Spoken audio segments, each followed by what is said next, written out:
Òscar, mesurem per treballar o treballem per mesurar?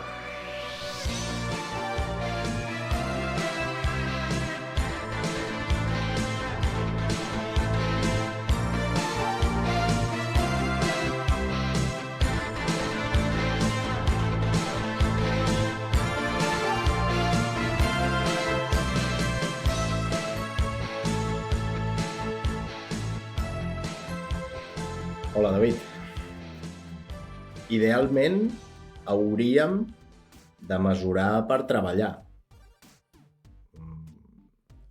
Crec que a vegades acabem sent una mica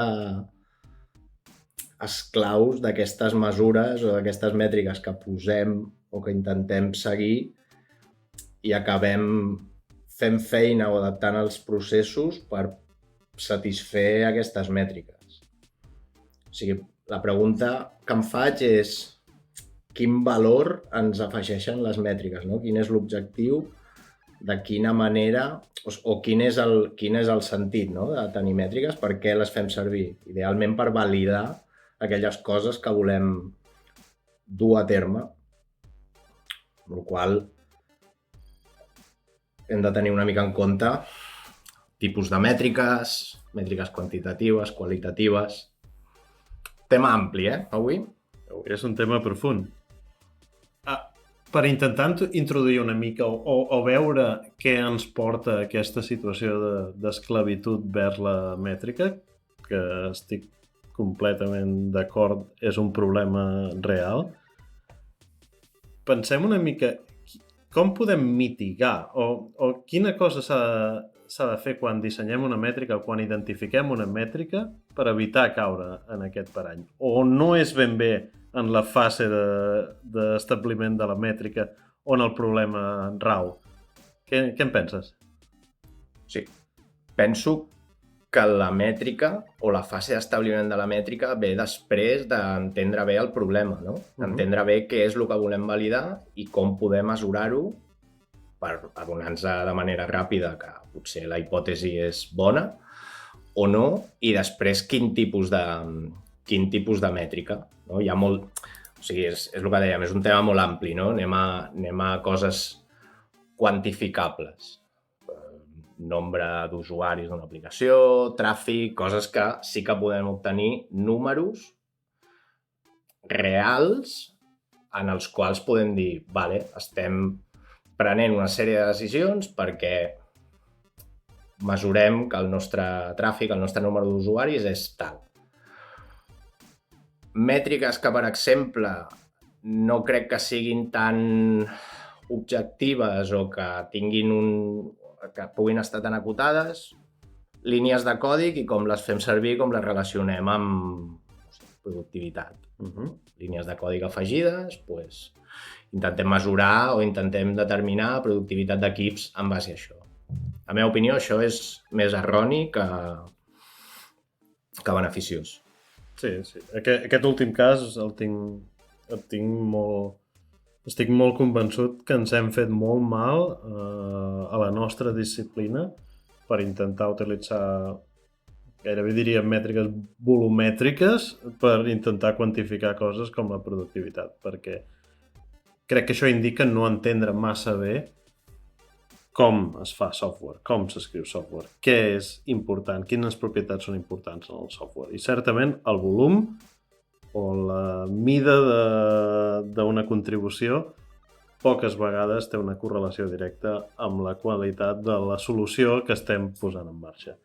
Però tornant al tema de la mètrica, del disseny de la mètrica, deies una cosa, per exemple, en quant al nombre d'usuaris, com una mètrica bastant clara per comptar alguna cosa.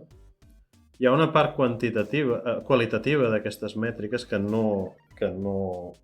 queda molt emmascarada. Sempre penso, per exemple, en el cas de les xarxes socials o fins i tot d'empreses on el que ha primat ha estat fer créixer un número d'usuaris o fer créixer un número de subscriptors o coses d'aquest estil.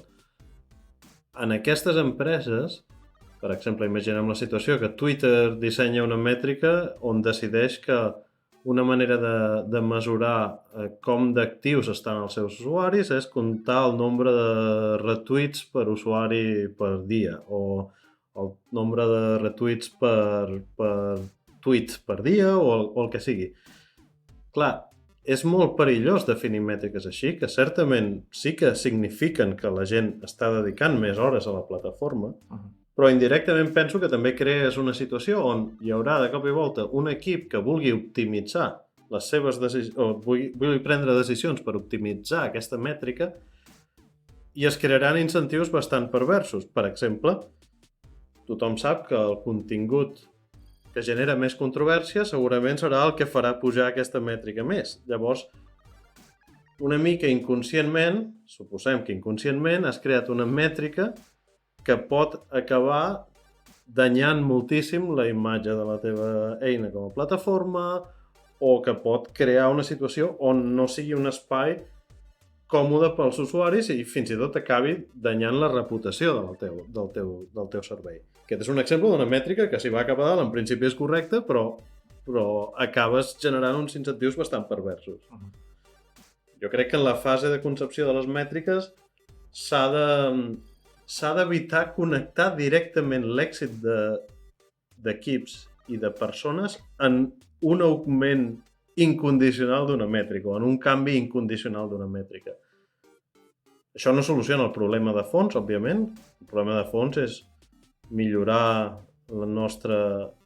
entendre com mesurar o com definir bé coses que correlen bé amb un problema quan està ben solucionat i intentar entendre més la profunditat d'aquestes mètriques sense convertir-nos en esclaus. Però és un problema certament molt complicat. Però estic molt d'acord, I crec que és un fil interessant per estirar.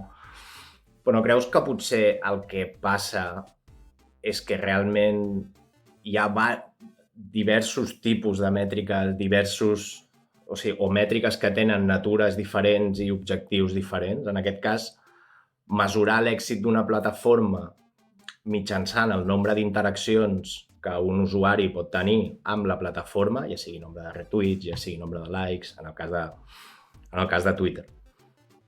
Crec que és una mètrica interessant, però que és una mètrica que és això, o sigui, mesurar l'èxit o el grau d'interacció, no? I és algo que pots tenir en compte. Traslladar aquesta mètrica directament a equips perquè mesurin o creïn els seus objectius en base a això, crec que és el que realment acaba confonent una miqueta i el que pot acabar en aquesta perversió, no? Perquè, evidentment, per poder tenir més interaccions podem facilitar l'accés a contingut una mica més polèmic i llavors potser hauríem de segregar bé, no? El que és quantitat amb qualitat i llavors obtenir uns objectius sòlids, quantificables, però que no posin en perill la imatge, no? Llavors, és el que et deia, la perillositat de centrar-nos directament en les mètriques i acabar prenent decisions només per satisfer aquestes mètriques, quan realment, en diferents contextos, són realment i tenen natures diferents. Estic d'acord. Crec que tothom participa d'aquest problema en general, de la falta d'educació en què vol dir una mètrica. Per exemple, imaginem-nos, tot el món de les xarxes socials, torno a utilitzar l'exemple, és força clar. Imaginem-nos que els anunciants que estan pagant diners per anunciar-se a Twitter, el que volen és volum. Jo crec que haurien de voler també una certa qualitat o vull dir, algun conversion rate que estigui alineat amb els seus objectius i tot això. Però al llarg de tota aquesta cadena, dintre de Twitter i fora de Twitter, el créixer pel fet de créixer és el que acaba creant aquests incentius perversos. Un anunciat vol més anuncis vistos. Twitter sap que perquè hi hagi més anuncis vistos ha de tenir contingut que atragui a més gent. Llavors Twitter decideix quina és la manera de tenir més contingut que atragui a més gent. Doncs fem que una de les mètriques que seguim sigui la de quants retuits té un tuit.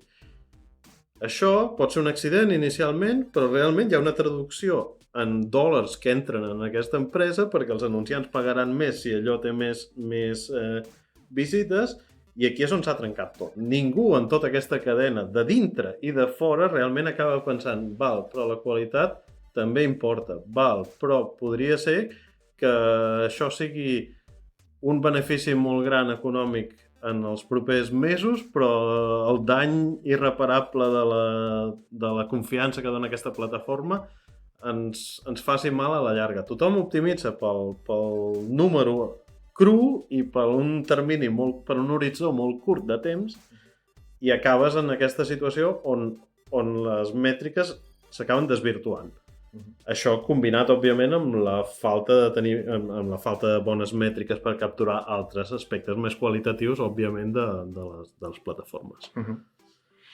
Sí, o sigui, és que el tema de les xarxes socials crec que és un tema controvertit, perquè realment les mètriques d'èxit de xarxes socials, i potser no només per centrar en Twitter, no? Twitter, Instagram, sí.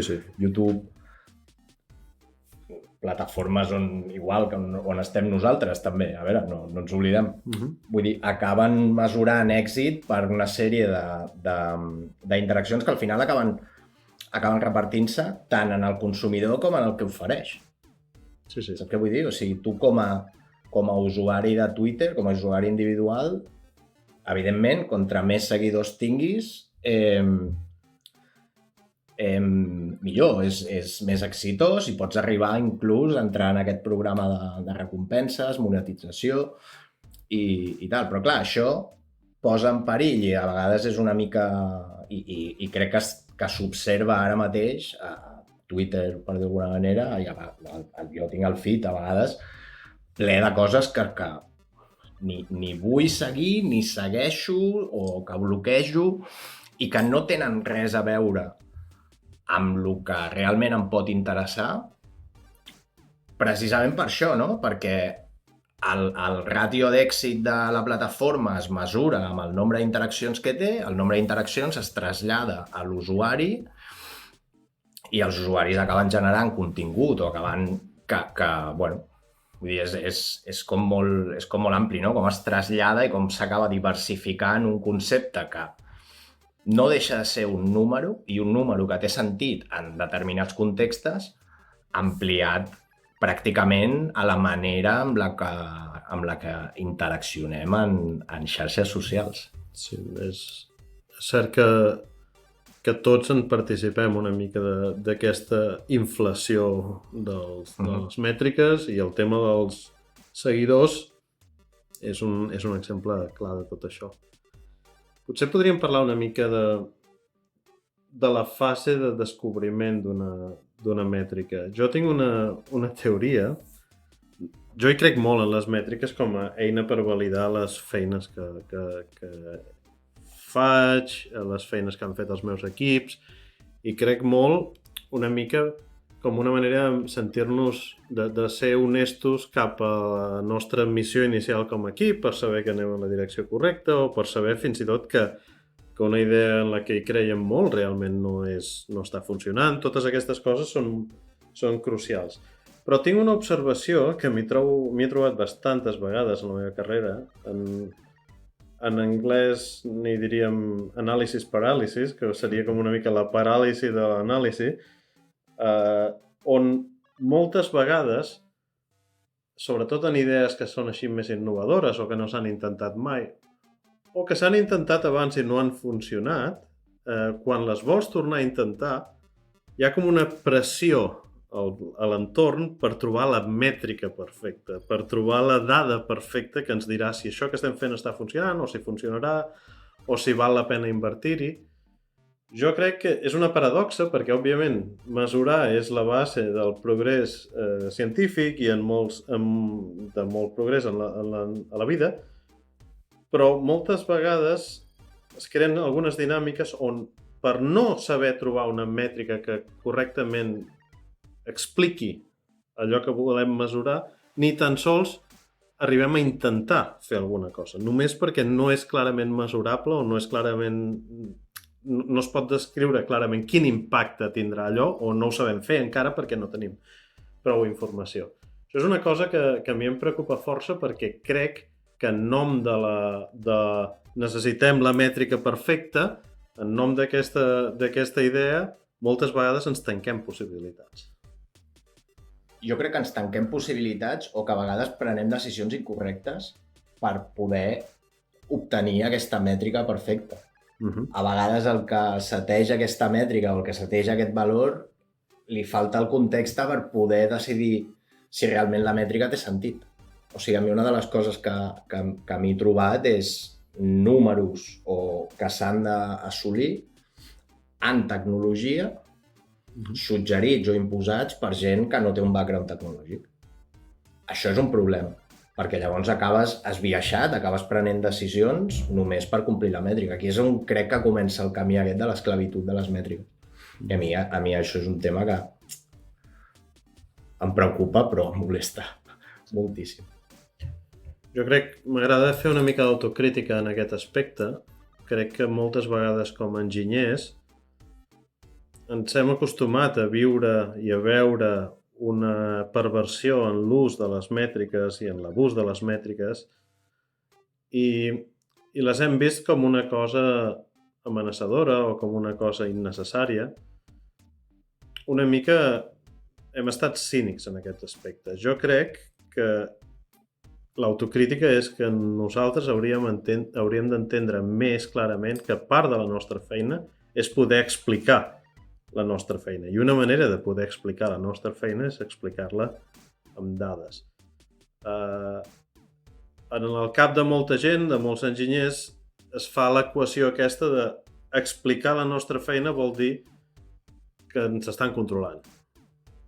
I crec que de vegades hem estat una mica al·lèrgics, m'ha passat a mi força vegades, hem estat una mica al·lèrgics a donar explicacions centrades en la dada perquè no hem sabut gestionar aquestes situacions que realment són molt desafortunades i passen a tot arreu d'un approach molt top-down per decidir les mètriques i per decidir la feina que fa els nostres equips i tot això. A mi m'agradaria que com a enginyers poguéssim agafar més les regnes del nostre outcome, per dir-ho d'alguna manera. Sí, i en línia amb el que dius, no? Vull dir, com a enginyers a vegades ens trobem amb aquestes mesures que crec que ens fan una mica, i m'encanta el terme que has fet servir, al·lèrgic. Vale? Crec que és una molt bona manera de definir tenir al·lèrgia a segons quin tipus de mètriques. L'exemple que t'he posat abans, el nombre de línies de codi. El nombre de línies de codi és algo que és un número de línies de codi que s'han introduït en un període de temps. Aquesta mètrica, què et diu? Bàsicament, això és nombre de línies de codi que s'han introduït en un temps per un equip, per un individu o per una àrea de negoci. Depèn de la dimensió que li vulguis donar. Això per si sol no té cap valor. Això combinat amb altres valors quantificables sí que pot tenir un valor. Nombre de línies de codi creuat amb nombre de bugs reportats en el mateix període de temps. Això sí que et pot donar un sentit a... Vale, o sigui, estem anant pel bon camí, estem corrent massa, les decisions que prenem són correctes, tenim el coneixement necessari, perquè evidentment si el nombre de bugs s'acosta cada vegada més o inclús supera aquest altre paràmetre, això sí que et pot donar una perspectiva i això sí que crec que és útil, tant com per enginyers, com per managers d'enginyers, com per optimitzar processos. Però només centrar-te en valors individuals, sense posar-los bé en context, crec que és on ve el problema. I crec que d'aquí ve aquesta al·lèrgia, que a vegades no s'arriba a embolicar la mètrica o les mètriques amb el paquet adequat. Correcte. El disseny de les mètriques. Has dit una cosa interessantíssima, és les mètriques no poden ser un número absolut és molt perillós fer-ho així. Una bona eina inicial per contextualitzar-les més és sempre que siguin un quocient, que siguin una cosa en relació amb una altra. Per exemple, la mètrica, òbviament, és horrible. La mètrica de nombre de línies de codi que has afegit és un desastre, perquè a més no mesura cap realitat absoluta i una línia de codi pot ser diferent depèn del tipus de llenguatge de programació, amb el qual generes diferències estranyes. Però, per exemple, una mètrica, nombre de línies de codi afegides dividit per nombre de línies de codi eliminades, ja t'explica una història molt interessant. Clar, una història, quan tens un quocient d'aquesta manera, és molt difícil establir un target. O serà un target que tindrà una certa variabilitat depenent del moment del cicle de desenvolupament del que estàs fent com a equip. Però és un target, o és aquest quocient ja et dona una eina molt poderosa per parlar. Escolta, què va passar aquest mes on vam afegir 10 vegades més línies de codi de les que vam eliminar en un context on estàvem fent un refactoring? Estem fent un refactoring o estem afegint moltes capes a sobre del que ja teníem? O a l'inrevés, què ha passat que per desenvolupar aquesta feature hem aconseguit eliminar moltes línies de codi? Vol dir que l'hauríem d'haver fet abans perquè ens ha simplificat el problema que tenim entre mans? Aquesta és una mesura molt, molt interessant. Però aquí hi ha un gran pecat, i és que molta gent vol un número absolut que creix o puja o baixa, on es pot dibuixar una línia horitzontal a la gràfica per dir l'estem tocant, l'estem passant o estem per sota, o quan falta per arribar-hi, i els números absoluts tenen molt poc context. Independentment de si parlem de qualitativa o quantitativa, els números absoluts són molt perillosos i donen a